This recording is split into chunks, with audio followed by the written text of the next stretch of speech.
Hello everyone, hope you all are doing great. So our today's topic is going to be on newly launched projects and schemes. इसके under मैं वो सारे projects discuss करूंगी जो अभी recently launch हुए हैं और जो हो चुके हैं पहले एंड उनमें अब कुछ अपडेट किया गया है एंड वो न्यूज़ में रहे हैं. किस वजह से न्यूज़ में रहे हैं उनके रीजंस हम देखेंगे एंड जानेंगे प्रोजेक्ट्स एंड स्कीम्स के बारे में.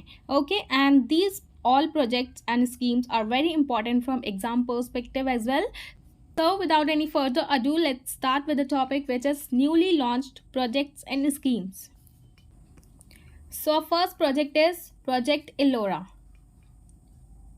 which enables low resource languages. तो ये जो प्रोजेक्ट है ये पहले ही लॉन्च कर दिया गया था इन द ईयर 2015 में. ओके, एंड तो ये जो प्रोजेक्ट है इसके अंडर कुछ अपडेट किया गया है लेटेस्ट, जिसकी वजह से ये न्यूज़ में रहा है अभी 2023 में. एंड इसके अंदर जो माइक्रोसॉफ्ट रिसर्चर्स हैं उन्होंने क्या किया है, उन्होंने डिजिटल सोर्सेज की हेल्प से इसके अंडर इंडियन लैंग्वेजेस इंक्लूड किए हैं. एंड ये ऐसे ही लैंग्वेजेस नहीं हैं इंडियन लैंग्वेजेस, ये रेयर इंडियन लैंग्वेजेस हैं. ओके, एंड ये जो रेयर इंडियन लैंग्वेजेस हैं ये किसके लिए स्पेशली की गई हैं, फॉर अंडर रिजर्व कम्युनिटी के लिए. ठीक है, एंड ये जो प्रोजेक्ट है इसके अंडर जो रिसर्चर्स हैं उन्होंने बिल्ड किया है एक digital resource of the language, जिसके अंडर जो टीम है, ये जो माइक्रोसॉफ्ट रिसर्चर्स की जो टीम है ये वर्क करेगी with the local communities and native speakers के साथ, ताकि वो जो है उनकी लैंग्वेजेस समझ के एंड उनके बारे में और जान के वो लोग इसके अंडर वो रेयर इंडियन लैंग्वेज प्रोवाइड कर सकें, ऑनलाइन प्रोवाइड कर सकें. क्योंकि ऑनलाइन में अभी इतना ज़्यादा स्कोप नहीं है कि वहाँ पर सारी लैंग्वेजेस अवेलेबल हो पाएँ. तो जिसकी जो रेयर इंडियन लैंग्वेजेस हैं उनके बारे में डेटा प्रोवाइड करेंगे वो लोग ऑनलाइन डिजिटली. ठीक है, इसीलिए ये न्यूज़ में रही है प्रोजेक्ट एलोरा. एंड ये जो माइक्रोसॉफ्ट रिसर्चर्स हैं which is abbreviated as MSR, इन्होंने चूज़ किया है अभी हाल ही में 3 न्यू लैंग्वेजेस इन्होंने अपडेट की हैं ऑनलाइन. उनके नेम्स हैं गोंडी, मुंडारी एंड इडू मिशिमी. ठीक है, इन तीनों लैंग्वेजेस के बारे में आप याद रखिएगा. ये तीनों ही लैंग्वेजेस MSR ने अपडेट करी हैं ऑनलाइन प्लेटफॉर्म पर, ताकि वहाँ से इन लोगों को और ज़्यादा नॉलेज प्रोवाइड हो सके और जान सकें ये लोग अपने लैंग्वेजेस के बारे में. एंड जिसकी भी ज़रूरत है, जिसके भी बारे में इन्हें जानना है, तो वो उनकी लैंग्वेजेस में, अंडर रिजर्व कम्युनिटीज़ की लैंग्वेजेस में वो चीज़ें प्रोवाइड करती जा सकें. इसीलिए ये प्रोजेक्ट एलोरा न्यूज़ में है. नाउ नेक्स्ट हम जानते हैं the main goal of this project ELLORA. ये जो प्रोजेक्ट एलोरा है इसका जो मेन एम है to impact under reserve community through enabling language technology. Okay, मैंने आपको अभी प्रीवियस स्लाइड में बताया ही कि ये जो लैंग्वेजेस प्रोवाइड की जा रही हैं ये अंडर रिजर्व कम्युनिटीज़ के लिए हैं, ताकि वो लोग जो भी उनको इन्फॉर्मेशन चाहिए किसी चीज़ के भी रिगार्डिंग, तो वो लोग वहाँ से प्रोवाइड कर सकें. ओके, नेक्स्ट, ये जो लैंग्वेजेस हैं इसको कौन प्रोवाइड कर रहा है, इस पर कौन रिसर्च कर रहा है, कौन सी लैब, ये है Microsoft research lab in India have been working towards creating project ELLORA. ठीक है, इन्होंने ही एक प्रोजेक्ट क्रिएट किया है माइक्रोसॉफ्ट रिसर्च लैब ने, तो इसका नाम आप याद रखिएगा. एंड ये जो प्रोजेक्ट का एम है to bring rare Indian languages on online platform. Okay, तो आपको याद रखना पड़ेगा ये रेयर इंडियन लैंग्वेजेस के लिए है प्रोजेक्ट एलोरा, ताकि वो लोग जो अंडर रिजर्व कम्युनिटीज़ हैं वो लोग हेल्प ले पाएँ या इंफॉर्मेशन ले पाएँ अपनी ही लैंग्वेज में. ओके, एंड ये जो प्रोजेक्ट है it is also known as enabling low resource languages that was launched in 2015 में. येस, ये जो प्रोजेक्ट एलोरा है ये ऑलरेडी लॉन्च हो चुका है 2015 में, बट अभी हाल ही में इस पर अपडेट किया गया है. वो जो लास्ट प्रीवियस स्लाइड में मैंने आपको बताया टोटल 3 इसमें रेयर इंडियन लैंग्वेज इंक्लूड की गई हैं. उनके नेम्स आप याद रखिएगा. ठीक है, नेक्स्ट स्लाइड में हम जानेंगे कि ये जो तीनों ही लैंग्वेजेस हैं रेयर इंडियन लैंग्वेजेस, उनके बारे में हम कुछ इन्फॉर्मेशन जानेंगे. ठीक है, नाउ ये जो 3 लैंग्वेज टोटल ऐड की गई हैं, 3 languages which are added in the project Ellora, these are Gondi, Mundari and Idu Mishmi. ठीक है, इनके नेम्स आप याद रखिएगा. ना फर्स्ट हम जानेंगे गोंडी लैंग्वेज के बारे में। ये जो गोंडी लैंग्वेज है ये साउथ सेंट्रल द्रविडियन लैंग्वेज है जो कि बोली जाती है गोंड ट्राइब्स के द्वारा। ओके, गोंड जो ट्राइब्स हैं वो बोलते हैं इस लैंग्वेज को।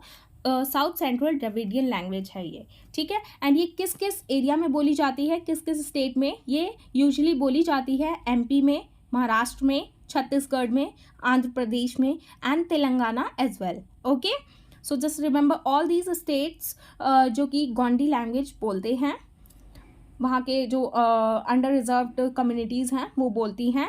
And it is written in Devanagari and Telugu scripts, ठीक है। ये जो लैंग्वेज है गोंडी ये Devanagari as well as Telugu script में लिखी जाती है। Okay, so just remember all these points related to Gondi language. Now next हम डिस्कस करेंगे अबाउट द मुंडारी। मुंडारी जो लैंग्वेज है ये बोली जाती है मुंडा ट्राइब्स के द्वारा। Okay, so just remember this tribe, ये मुंडारी लैंग्वेज बोलते हैं। एंड ये जो मुंडारी लैंग्वेज है ये बोली जाती है किस किस स्टेट में? झारखंड में, उड़ीसा में एंड वेस्ट बंगाल में। ये तीनों ही स्टेट में ये मुंडारी लैंग्वेज बोली जाती है। एंड ये लिखी किस किस स्क्रिप्ट में जाती है? ये लिखी जाती है Devanagari, Oriya, Bengali and Latin writing systems में। Okay, so just remember all these points regarding Mundari language. Next हम बात करेंगे इडुमिश्मी लैंग्वेज। ये जो लैंग्वेज है ये बोली जाती है यूजुअली आंध्र प्रदेश में एंड तिब्बत ऑटोनॉमस रीजन में and China as well. Okay, so just remember all these states regarding Idu Mishmi language. And ये जो लैंग्वेज है ये यूज़ की जाती है तिब्बतन स्क्रिप्ट में एंड इडु अजोब्रा स्क्रिप्ट में। ये दोनों ही स्क्रिप्ट में इस इडुमिश्मी लैंग्वेज का यूज़ किया जाता है। दोनों ही स्क्रिप्ट्स में ये इडुमिश्मी लैंग्वेज का यूज़ किया जाता है, इसको आप याद रखिएगा।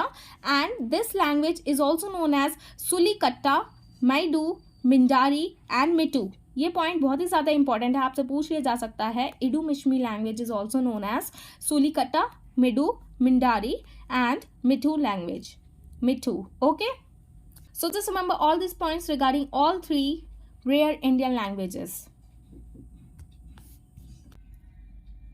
नाउ नेक्स्ट हम डिस्कस करेंगे about the PM Kusum scheme के बारे में। एंड ये जो स्कीम है ये पहले ही लॉन्च की जा चुकी है इन द ईयर 2019 में, ठीक है। 2019 में इसको लॉन्च किया गया था, बट ये रिसेंटली न्यूज़ में आई है। किस वजह से आई है उसके बारे में हम देख लेते हैं। एंड ये जो पीएम कुसुम स्कीम है इसके बारे में आगे हम जानेंगे, ये इसका ऑब्जेक्टिव क्या है एंड एम क्या है। ओके, बट अभी हम देख लेते हैं ये न्यूज़ में क्यों रही है। ओके, एंड सबसे पहले तो आपको याद रखना है कि पीएम कुसुम स्कीम जो है ये आती है under ministry of new and renewable energy which is abbreviated as MNRE। एंड इसकी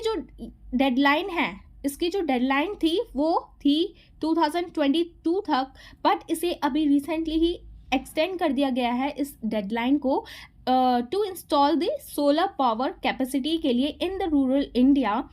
तो इसकी जो डेडलाइन थी इंस्टॉल करने की solar power projects in the year 2022 में, बट इसको एक्सटेंड करके मार्च 2026 कर दिया गया है इसकी डेडलाइन। इसी वजह से ये पीएम स्कीम जो है ये न्यूज़ में रही है। ओके,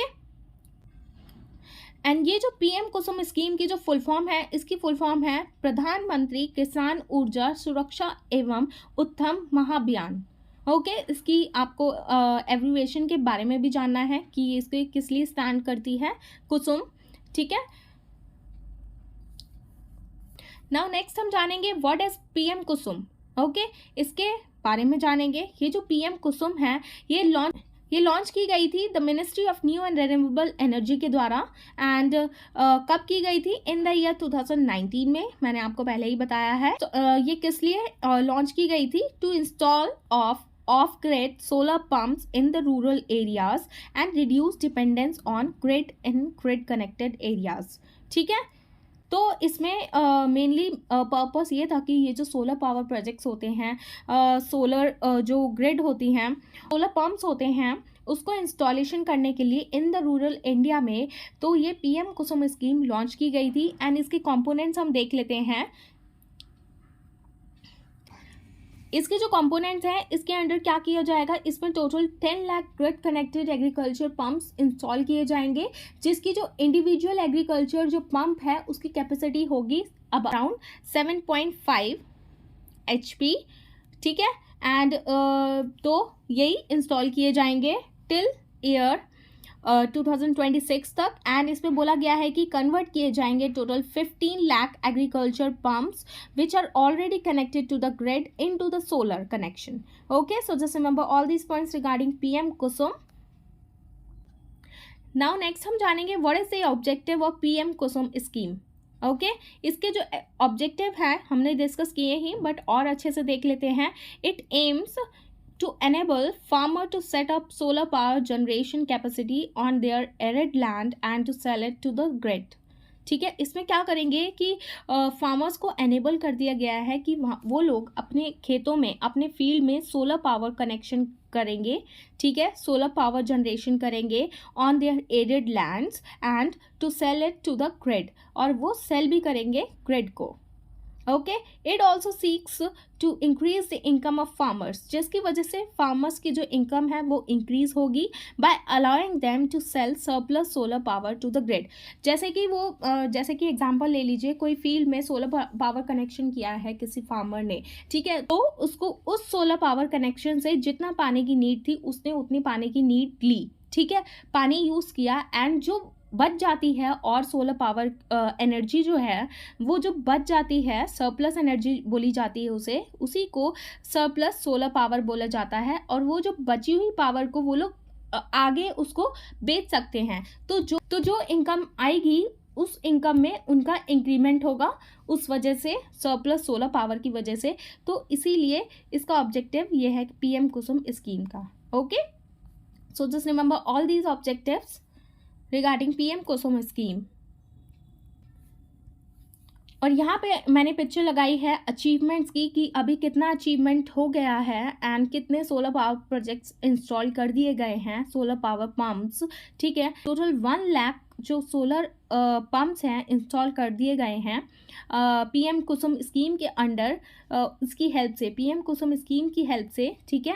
एंड इसमें बोला गया था कि ओवर 1.16 लाख सोलर पंप्स जो हैं वो इंस्टॉल कर दिए जाएंगे टिल 31 मई 2022 तक, बट ये अभी तक अधूरे हैं, किए गए नहीं हैं कंप्लीट। तो इसीलिए बोला गया है, इसकी जो डेट है वो एक्सटेंड करके 2026 तक कर दी गई है, टारगेट डेट। ओके, एंड सबसे ज़्यादा जो लीडिंग स्टेट है जिसने ये जो सोलर पंप हैं इंस्टॉल किए हैं वो है राजस्थान, उसके बाद आता है हरियाणा, पंजाब, मध्य प्रदेश एंड उत्तर प्रदेश। तो ये जो सारे ही स्टेट्स हैं, इन लोगों ने ज़्यादा मात्रा में सोलर पंप्स इंस्टॉल करके ज़्यादा मतलब सरप्लस सोलर एनर्जी इन्होंने प्रोड्यूस करी है। And over 2.5 lakh solar pumps sanction by ministry are currently under different stages of installation. तो अभी बाकी हैं इंस्टॉल करना, तो वो किए जा रहे हैं अभी। Okay, so just remember all this points regarding PM Kusum scheme. Now next हम बात करेंगे about the monument Mitra scheme. ये जो है इसका लॉन्च कब हो गया था? इसको लॉन्च कर दिया गया था इन द ईयर 2017 में।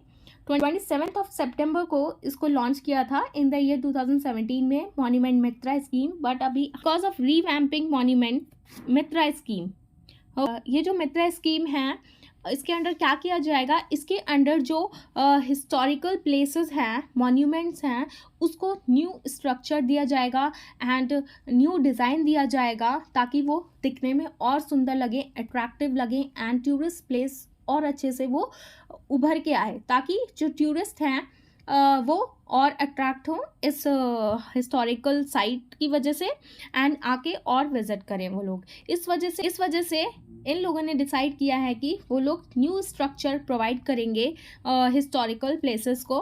एंड इसमें कौन कौन इन्वॉल्व हैं, इसमें इस स्कीम्स के अंडर आगे जो प्राइवेट फर्म्स हैं वो आगे जाके इन्वॉल्व हो जाएंगे एंड वो लोग भी इसमें पार्टनरशिप करेंगे।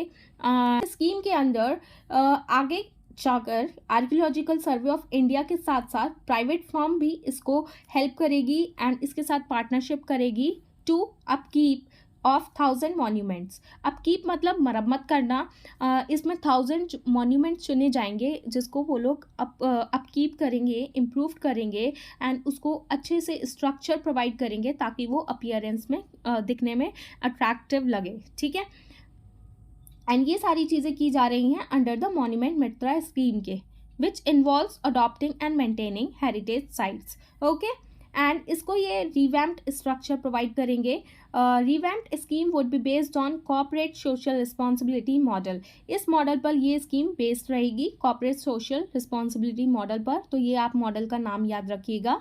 And a new websites having the name of all the heritage site, and इसके अंडर एक न्यू वेबसाइट भी प्रोवाइड की जाएगी स्कीम के अंडर, ताकि जो पीपल हैं वो लोग हेरिटेज साइट्स के बारे में और जानकारी प्राप्त कर सकें एंड और इन्फॉर्मेशन प्रोवाइड कर सकें, गेन कर सकें, एंड उनको जानने का मौका मिले कि हमारी जो हेरिटेज साइट्स हैं वो कितनी अट्रैक्टिव हैं, एंड उसके पीछे जो हिस्ट्री छुपी हुई है वो और जान सकें वो लोग अच्छे से। ठीक है, तो ये लॉन्च की जाएगी इस स्कीम के अंडर, ये वेबसाइट भी मॉन्यूमेंट मित्रा स्कीम के under. So just remember all this points. Now next हम बात करेंगे what is a monument Mitra scheme. आखिर है क्या ये मॉन्यूमेंट मित्रा स्कीम? इस स्कीम के अंडर, ये जो मॉन्यूमेंट मित्रा स्कीम है, इसके अंडर एक टर्म कॉइन किया गया है, ठीक है, जो कि एक एंटिटी पार्टनरिंग है with the government under the adopt a heritage project. तो ये इसको नाम दिया गया है, इसके अंडर एक अडॉप्ट ए हेरिटेज प्रोजेक्ट करके है, ठीक है, जिसके under government and private partnership की जाएगी, प्राइवेट कंपनी, ये दोनों। एंड ये जो मित्रा स्कीम है ये लॉन्च की गई थी under the ministry of tourism early. And आपको एक बहुत ज़रूरी बात याद रखनी है कि पहले तो ये जो मित्रा स्कीम है ये आती थी मिनिस्ट्री ऑफ टूरिज्म के अंडर, बट इसको चेंज करके इसको ट्रांसफ़र कर दिया गया है मिनिस्ट्री ऑफ कल्चर के अंडर। ओके, याद रखिएगा ये मिनिस्ट्री ऑफ टूरिज्म के अंडर नहीं आएगी, अब ये मिनिस्ट्री ऑफ कल्चर के अंडर ट्रांसफ़र कर दी गई है, जिसकी वजह से ये इस वजह से भी न्यूज़ में था। Okay, so just remember this important point. And ये जो प्रोजेक्ट का एम है to develop the monuments, heritage and tourist sites across India by invited corporate entities, public sectors, companies और individuals to adopt them. Okay, ये सारे ही लोग, public sector, corporate entities, ये लोग हेल्प करेंगे गवर्नमेंट की एंड फंड्स प्रोवाइड करेंगे ताकि वो लोग इस काम को एग्जीक्यूट कर सकें। Okay, so just remember all this points regarding monument Mitra scheme. Okay, now next हम कुछ इस स्कीम के बारे में जानेंगे। ये जो स्कीम है इसके अंडर आपने देखा ही हेरिटेज साइट्स के बारे में बात की जा रही है। तो आपको पता कैसे चलेगा कि हेरिटेज साइट्स हम किसे बोलते हैं? क्या चीज़ ऐसी होती है हेरिटेज साइट्स में जो उन्हें डिनोट कर दिया कि yes this would be a heritage site, ठीक है, कि वो हेरिटेज साइट्स हो सकती है। तो इसमें 3 कंपोनेंट्स बताए गए हैं गवर्नमेंट के द्वारा that can be considered to determine whether a property can be, उस साइट का कोई हिस्टोरिक सिग्निफिकेंस होना चाहिए, मतलब पास्ट लाइफ से वो रिलेट करनी चाहिए, पहले के ज़माने से। And next one is historic integrity होनी चाहिए, ठीक है, उसमें ऐसी कुछ बात होनी चाहिए, इंटीग्रिटी होनी चाहिए कि येस, कि हमें लगे कि गवर्नमेंट को लगे कि ये साइट हेरिटेज साइट्स हो सकती है। Okay, and the last one is historic context होना चाहिए इसका। तो ये तीनों ही चीज़ मिला के अगर उस साइट में पाई जाती हैं ये तीनों ही चीज़, तो that site would be considered as heritage site. Okay, so just remember this point. Point is very important from exam perspective as well. Okay, so just remember this.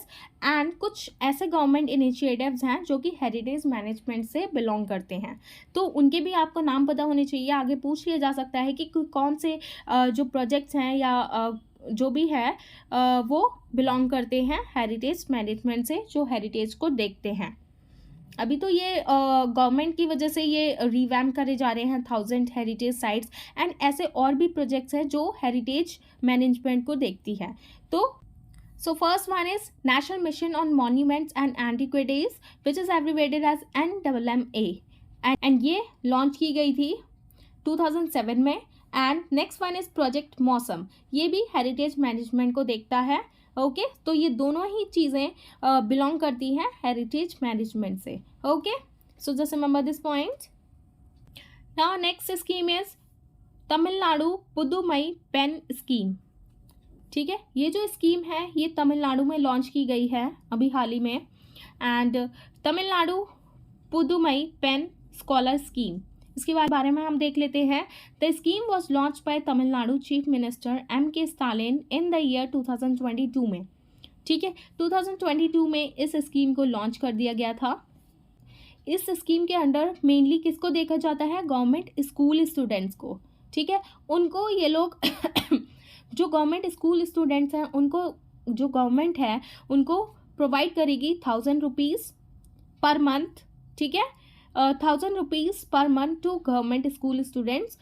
And ये जो स्कीम है पुदुमई पेन स्कीम, इसके benefit कौन उठा सकता है? इसके benefit सिर्फ गर्ल्स उठा सकती हैं, गर्ल्स जो स्टूडेंट होती हैं from the class 5th to 12th, ठीक है, इन क्लास तक की गर्ल्स इसका बेनिफिट उठा सकती हैं। उन्हें हर महीने 1000 रुपीज़ प्रोवाइड किए जाएंगे गवर्नमेंट स्कूल स्टूडेंट्स को। एंड ये जो तमिलनाडु गवर्नमेंट है इन्होंने अलॉट किया है इस स्कीम के लिए 698 crore of rupees for this scheme, ठीक है। तो वैसे तो पूछा नहीं जाता है यूजली, बट फिर भी आप याद रखिएगा 698 crore of rupees allotted for this scheme, ठीक है। So just remember this point, and more than 6 lakh girls are to be benefit from this scheme. Okay, so just remember all these points regarding Tamil Nadu Puddumai PEN scheme. Now next हम बात करेंगे visit India year 2023 campaign के बारे में। And इसका recently अभी new logo launch किया गया है, नमस्ते, उसके बारे में भी हम जानेंगे। Okay, visit India year 2023 campaign है क्या आखिर? ये जो कैंपेन है ये अभी रिसेंटली लॉन्च किया गया है। ये किस लिए लॉन्च किया गया है? क्योंकि हमारी इंडिया के पास क्या है, G20 की प्रेसिडेंसी है, G20 की प्रेसिडेंसी है, ताकि हम अपने टूरिज़्म को और प्रमोट कर पाएँ। इस वजह से हम अपने टूरिज़्म को और प्रमोट कर पा रहे हैं। एंड इसका जो मोटो है, इनिशिएटिव है इस कैंपेन का, for showcasing incredible India to visiting delegates for positioning the country as a major travel destination during its year long presidency. ये पूरे साल की जो प्रेसिडेंसी है ये हमारे इंडिया के पास है, जिसकी वजह से उनको एक बहुत अच्छा मौका मिला है इंडिया को, ताकि वो अपने इंडिया की जो खूबसूरती है, इंडिया की जो टूरिज़्म लेवल है उसको प्रमोट कर पाएँ एंड शो कर पाएँ। जो डेलीगेट्स यहाँ पे आ रहे हैं डिफरेंट कंट्रीज से, उनको हम दिखा पाएँ कि हमारे इंडिया की जो टूरिस्ट जो डेस्टिनेशंस हैं उनको दिखा पाएँ कि हमारा इंडिया कितना ब्यूटीफुल है, ठीक है। वजह से इन फ्यूचर टूरिस्ट बढ़ेंगे हमारे इंडिया में। ओके, तो ये मेन पॉइंट है इस विजिट इंडिया ईयर 2023 कैंपेन का। नाउ नेक्स्ट हम बात करेंगे विजिट इंडिया ईयर 2023 लोगो के बारे में। लोगो मतलब ये जो कैंपेन लॉन्च किया गया है इसके अंडर न्यू लोगो लॉन्च किया है, ये आप देख सकते हैं, नमस्ते इसका साइन है। एंड जैसे मैंने आपको प्रीवियस स्लाइड में बताया ही कि हमारे जो टूरिस्ट स्पॉट्स हैं, टूरिस्ट डेस्टिनेशन है, ये जो न्यू कंट्रीज से हमारे देश में जो प्राइम मिनिस्टर्स आ रहे हैं, प्रेसिडेंट्स आ रहे हैं, वो लोग देख रहे हैं हमारे इनक्रेडिबल इंडिया को एंड एक्सपीरियंस कर रहे हैं कि कितनी अच्छी खूबसूरत चीज़ें हैं, डेस्टिनेशन है इंडिया में। एंड आगे जाके इन फ्यूचर हमारे टूरिस्ट और ज़्यादा इवॉल्व हो सके, तो इसकी वजह से ये लोगो डिज़ाइन किया गया है एंड इसके पीछे का भी इनिशिएटिव यही है। Okay, and this logo design inspired from our belief system of अतिथि देवो भव, ठीक है। आपको पता ही है हम अपने देश में गेस्ट को, अतिथि माने गेस्ट होता है, उसका स्वागत कितने अच्छे से करते हैं एंड कि रिलीजियसली हम स्वागत करते हैं लोगों का। अतिथि देवो भव एक स्लोगन है जो कि हमारा एक बिलीफ सिस्टम है इंडिया का। ओके, तो वहीं से ये लोगो इंस्पायर्ड किया गया है, अतिथि देवो भव। Okay, so just remember this point, ये भी आपसे पूछ लिया जा सकता है, so remember this. Now next हम डिस्कस करेंगे about visit India year 2023 campaign के बारे में। ज़्यादातर हमने डिस्कस कर लिया है, ज़्यादा इसमें है नहीं देखने वाली बातें। और आपसे पूछ लिया जा सकता है कि ये कैंपेन को किस लिए लॉन्च किया था। ये जो यूनियन टूरिज्म मिनिस्टर हैं हमारे जी किशन रेड्डी, उन्होंने ही ये प्रोजेक्ट लॉन्च किया है campaign. And the logo to encourage inbound travel to the country which is currently holding the G20 presidency. Okay, so just remember this point.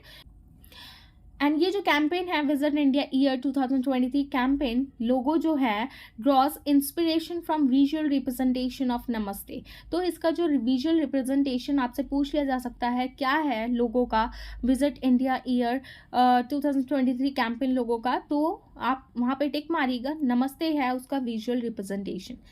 So that's all about India Year 2023 campaign. Okay, so just remember all these points regarding this campaign. Now next हम बात करेंगे importance of the year 2023 for India's tourism industry. ये 2023 जो है ये बहुत ही ज़्यादा important year है हमारे इंडिया के लिए, ठीक है। This is very crucial year for India as क्योंकि वो चेयर कर रहा है G20 की प्रेसिडेंसी। ये पूरे साल ही G20 की प्रेसिडेंसी चलेगी एंड ओवर 200 मीटिंग्स होंगी एंड वो कंडक्ट कराई जाएंगी एट 55 लोकेशंस पर, ठीक है। 55 लोकेशन सेलेक्ट की गई हैं G20 प्रेसिडेंसी मीटिंग के लिए एंड टोटल 200 मीटिंग्स कंडक्ट कराई जाएंगी इन द ईयर 2023 में, पूरे साल ही, ठीक है। And this year a lot of events will be held across India from tourism point of view. तो हमारे टूरिज़्म को ज़्यादा इवॉल्व करने के लिए एंड ज़्यादा उसको प्रमोट करने के लिए ये जो है G20 प्रेसिडेंसी ये हमारे इंडिया कर रहा है, जिसकी वजह से हमारी जो इंडिया का टूरिज़्म इंडस्ट्री है वो ज़्यादा इवॉल्व हो पाए, ओके। एंड इंडिया इस पर पूरी तरीके से ध्यान दे रहा है अपनी टूरिज्म इंडस्ट्री पर and this year a lot of events will also be held across India from tourism point of view. Each foreign delegate should return as a culture ambassador of India, okay.